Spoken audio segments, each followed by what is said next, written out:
Test, test, test, test, test, test, test.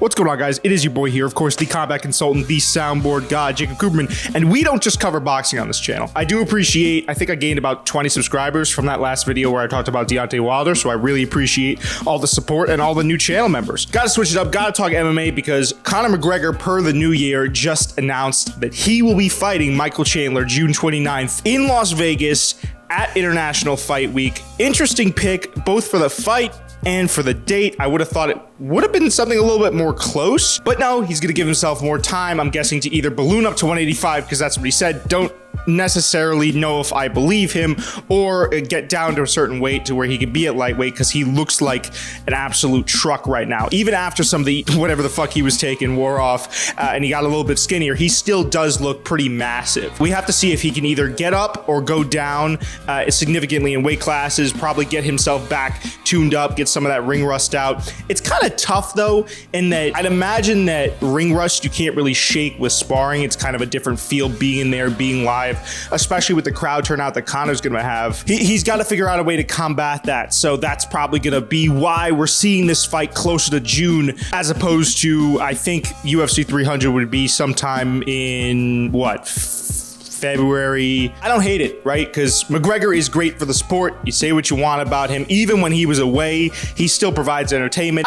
When I first saw this fight, I had a feeling of emptiness, right? Like, what does this do for, because this is the way I like to break down fights. Like, what does this do for each fighter? Chandler, McGregor. What does this do for the UFC? What does this do for the continuity of the sport? Because you have one guy that's been out of the sport for as long as he has in McGregor, and another guy in Chandler that always puts on really entertaining and fascinating fights to watch. A guy like him, though, that has lost as many fights as he has. You think about it, what does a win really do for either guy? I think for McGregor, it's definitely way, way more important that he gets a win against Chandler. But for Chandler, if he gets a win against McGregor, people could easily say it's almost like a Tony and Paddy Pimblett situation, where Paddy kind of dominated Tony, but then also gassed at the end of the fight. So people were looking at him sideways for that. A win over a McGregor that hasn't been in the cage in such a long time, since he literally shattered his foot against Dustin Poirier. For me, I'm looking at that and I'm saying, that doesn't really position Chandler in a big way to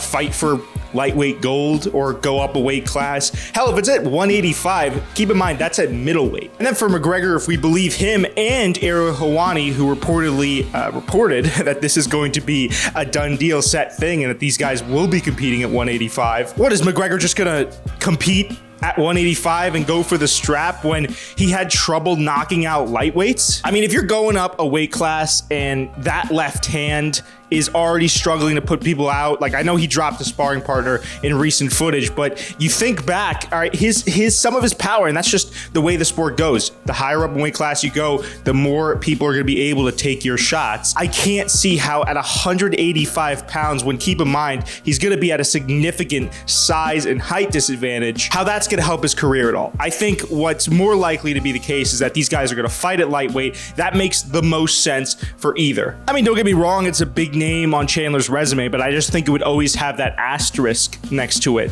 where it's like, okay, well, you beat McGregor, but that isn't anywhere near close to the McGregor that took out Eddie Alvarez at UFC 205 at MSG, right? We're not even talking about remotely the same Conor. So that was my first thought when I saw this fight announced way, way, way back. I think we were talking about this even, that had to be back when I was still in college. Just now, it's finally getting wrapped up and gifted to us as a community. The more I think about it now, I err on the side of entertaining fights, and maybe it's because of the rise of influencer boxing, but I don't know, I look favorably upon this fight. And part of that is because you do need a dance partner for McGregor who's going to bring in the same amount of hype as him. And all the other guys that people were throwing out there, the names that they were throwing out there, Charles Oliveira, as if Charlie Olives wouldn't absolutely murder Conor McGregor, or Islam Makhachev for the lightweight championship, Justin Gaethje. I mean, these fights would make sense name-wise, but, and I'm not trying to sound like the guy, the MMA purist that says, did he earn it?